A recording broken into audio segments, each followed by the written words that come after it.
Welcome into WTOL 11 News on Plus. I'm Michael Sandlin. Thank you so much for spending some of your time with us this evening.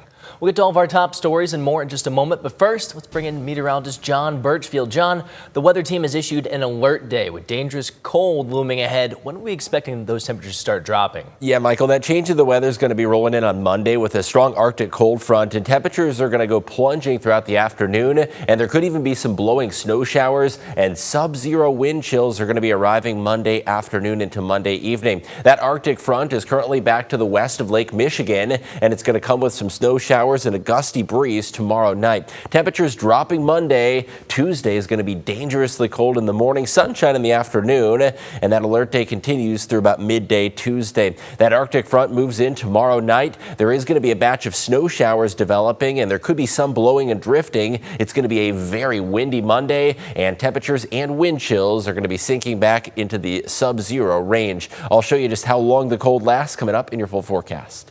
All right, thank you, John. And because of those frigid temps that John was just talking about, emergency warming centers will be open in Toledo through the weekend and into Monday. According to the city, St. Paul's Methodist Church will be open Saturday through Monday from 8 p.m. to 8 a.m. And due to the closures on Martin Luther King Jr. Day this Monday, emergency daytime warming centers will be open Sunday and Monday. The daytime center will be at St. Paul's Community Center as well. The Justice Department is now investigating the governor of Minnesota, Tim Walz, and Minneapolis Mayor Jacob Frey over an alleged conspiracy to impede federal agents. Christian Benavides reports this as tensions continue to escalate in Minnesota. The investigation into two elected Democrats by the Justice Department, first reported by CBS News, stems at least in part from statements made by Governor Tim Walz and Mayor Jacob Frey about ICE and Border Patrol officers deployed to Minneapolis. It's not clear which comments investigators are looking at, but both have been critical of the mass deployment of 3,000 federal agents to the Twin Cities, particularly on the heels of the death of Renee Good and the shooting of a Venezuelan migrant. Both incidents, DHS says, were in self-defense. We have ICE agents throughout our city and throughout our state who, along with Border Control, are creating chaos. We must protest loudly, urgently, but also peacefully. Investigators are looking at an alleged conspiracy to impede federal officers. On X, Mayor Frey called the investigation an attempt to intimidate, while Governor Walz says it is an authoritarian tactic. Protests have escalated this week, leading to clashes between protesters and federal officers. At one point, protesters ripped out a large box from the trunk of an unmarked FBI vehicle. The crowd tore through a second vehicle, too. Amid the chaotic scenes, President Trump reiterated he's willing to invoke the Insurrection Act. I don't think there's any reason right now to use it, but if I needed it, I'd use it. Also this week, a family got caught between protesters and ICE agents who deployed a canister of tear gas. Their children were in the car, including a 6-month-old. He was like lifeless, foam or bubbles coming out of his mouth. I had to give him mouth-to-mouth and CPR. And all I remember is like between every breath I was saying, I'm gonna give you every breath I have until you get yours back. In a statement, DHS said the family was not targeted. Minneapolis police helped get their children to medical care. Christian Benavides, CBS News. Thousands of people in Greenland and Denmark are protesting the U.S. proposal to take over the Arctic island. Thousands turned out in Greenland's capital of Nuuk earlier the week. Denmark and other NATO countries sent troops to Greenland to participate in military exercises, an apparent signal of NATO opposition to President Trump's designs to take away Greenland one way or another. Any American military move on Greenland could trigger Article 5 of the NATO treaty, which states that an attack on one NATO territory is an attack on all. Meanwhile, President Trump's threats are drawing criticism from both sides of the political aisle on Capitol Hill. Basically severing this whole agreement and invading an ally, a democracy, it's immoral, it's wrong. The thought of starting a war or invading a NATO ally is unthinkable. According to a new CNN poll, an American takeover of Greenland is also unpopular amongst Americans, showing that 75% oppose the U.S. attempting to take control of the island. And President Trump is ramping up his threats today that tariffs will be placed on Denmark and numerous other NATO allies who resist the idea of Greenland being under U.S. control. Trump posting on Truth Social that a 10% tariff will be placed on February 1st on any and all goods sent to the U.S., stating, quote, until such a time a deal is reached for the complete and total purchase of Greenland. Turning back to the Buckeye State now, Ohio lawmakers are taking a closer look at child care fraud with a new proposal that could impact thousands of families and providers. State Representative Josh Williams and Attorney General Dave Yost introduced the Child Care Fraud Prevention Act on Thursday. The bill comes after fraud allegations were sparked from Minnesota daycare centers and aims to protect taxpayer dollars. One major change would require cameras in publicly funded classrooms to verify attendance. This legislation has a very simple premise.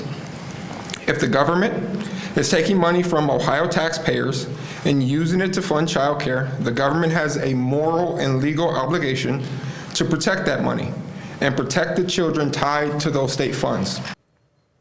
Ohio has more than 5,200 publicly funded child care centers, serving more than 100,000 children every day.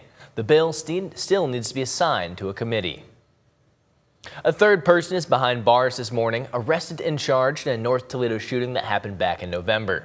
27-year-old Trayvon Robinson is facing a felonious assault charge in connection to the shooting on Dixie Drive off of Manhattan Boulevard, which left a 32-year-old hurt. Two others, 24-year-old Jesse McMahon and 23-year-old Drayshawn Brown, were also arrested earlier this month for the same incident, but their charges have since been dropped. Robinson is also facing a gambling charge from October and a strangulation charge from a separate incident in December where he strangled a woman. Robinson is due back in court next Friday. A local musician and small business owner is facing the fight of his life, and his community is answering the call in a powerful way. Dominic O'Neill has the story for us. Dom, go ahead and set the scene. Well, Michael, a group of about 100 people were at the Village Idiot today to support Dave Classic Choir, the bassist for Boogie Matrix Mechanism, and owner of the popular Nonstop Kapoo food truck, who was diagnosed with stage 4 pancreatic cancer just before Christmas. As he prepares to begin an intense chemotherapy treatment plan, Dave is being forced to step back from music, business, and the community he supported for decades. In response to local musicians, artists, vendors, and venues have united to launch Concert for Classic, a series of benefit concerts donating 100% of proceeds directly to Dave and his family. The funds will help keep his food truck running, ensuring his employees can continue working and ease the financial burden on his wife and 3 children during this treatment. Dave's been in the community over 20 years. He's made a huge, impact on the community, and it's amazing to see everybody come together in the Toledo Mommy to support him. He's an amazing musician, amazing human being. It's really great to see the house packed tonight. Organizers say the outpouring of support has already been overwhelming, and they hope the concert send a clear message to Dave and his family that they are not alone. The first event ran today until 5 p.m. And if you want to catch the next one, it'll be at the Switchboard in downtown Toledo on February 22nd. In studio, Dominic O'Neill, WTOL 11. All right, thank you, Dom. A group of local union steelworkers held their annual pancake breakfast this morning.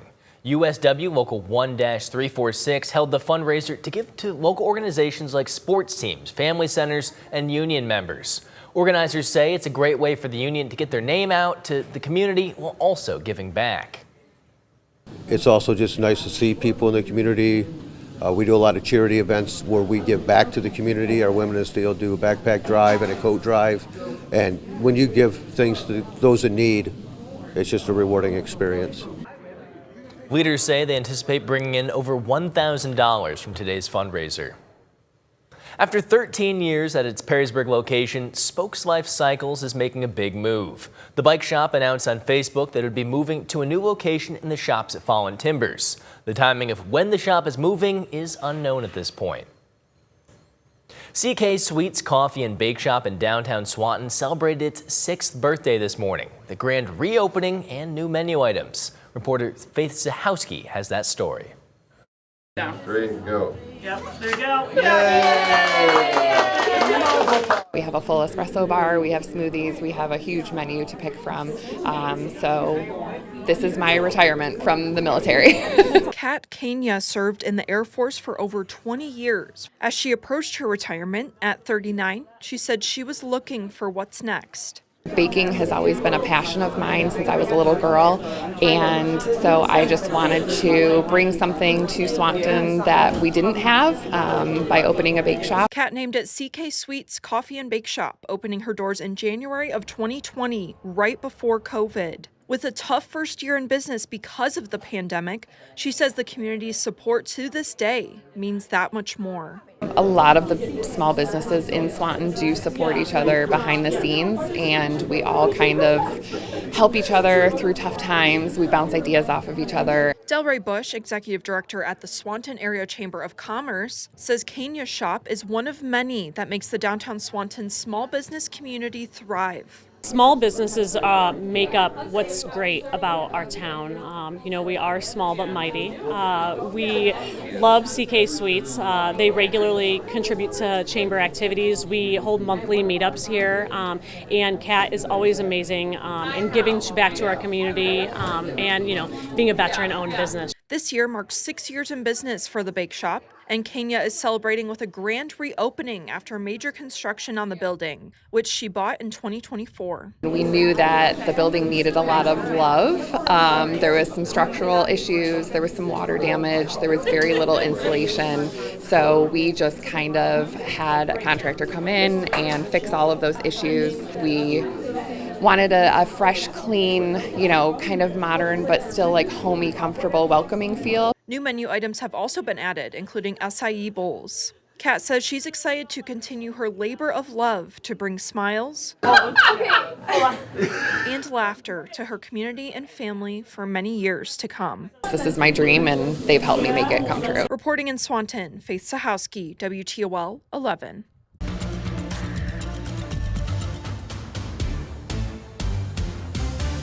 Well, first it was the snow, next up the cold. We have alert days that are in effect for Monday and Tuesday morning with dangerous cold that'll be arriving early next week. An Arctic cold front's going to be dropping those wind chills to -10 and even briefly as low as -20 Tuesday morning. There's also going to be a gusty, colder breeze and the potential for some blowing snow showers as we head towards Sunday night and into Monday with that Arctic front. Temperatures over the course of your Saturday evening have been dropping north and west of the Maumee River. We have seen those temperatures falling back into the teens, and Doppler radar is quiet. Still a little lingering cloud cover south and east, but perhaps you enjoyed a good amount of that sunshine today that did return. Now, we did see a cold front earlier today. That's what brought some of those lighter snow showers early, as well as the drop in temperatures subsequently into the afternoon. Now, here's that Arctic cold front still west of Lake Michigan, and it is producing some snow showers as well as a much colder feeling breeze. So let's break down the hour by hour forecast. Sunday's going to be dry during the day, but by Sunday evening, there is the chance that we do see a few snow bursts that could coat roadways and reduce visibility as well. Monday morning, that front comes sweeping on through, and Monday's going to be turning colder by the afternoon. Wind chills drop below 0 by Monday afternoon into Monday evening. Those snow showers do come to a pause, but boy, it is going to be downright frigid and possibly dangerous Monday night and into Tuesday morning as that Arctic front comes racing on through. So weather impacts for the rest of the weekend. It is going to be turning a bit colder on Sunday. There's not going to be quite as much wind tomorrow, and highs are going to be in the lower 20s. Sub-zero wind chills going to be likely as we head into the start of the upcoming week with alert days Monday and Tuesday morning, and we are tracking a clipper system that rolls in midweek, and that is going to be bringing with it a gusty breeze as well as a little reprieve from the extreme cold with temperatures that'll be in the lower 30s by the middle of the week. So it's going to be a relatively short-lived cold snap. So how cold is it going to feel? On Monday, we are going to see those wind chills drop below 0, and the feels like is going to continue to plunge by Monday evening and Monday night. In fact, by Monday evening, could feel like it is -10, and then by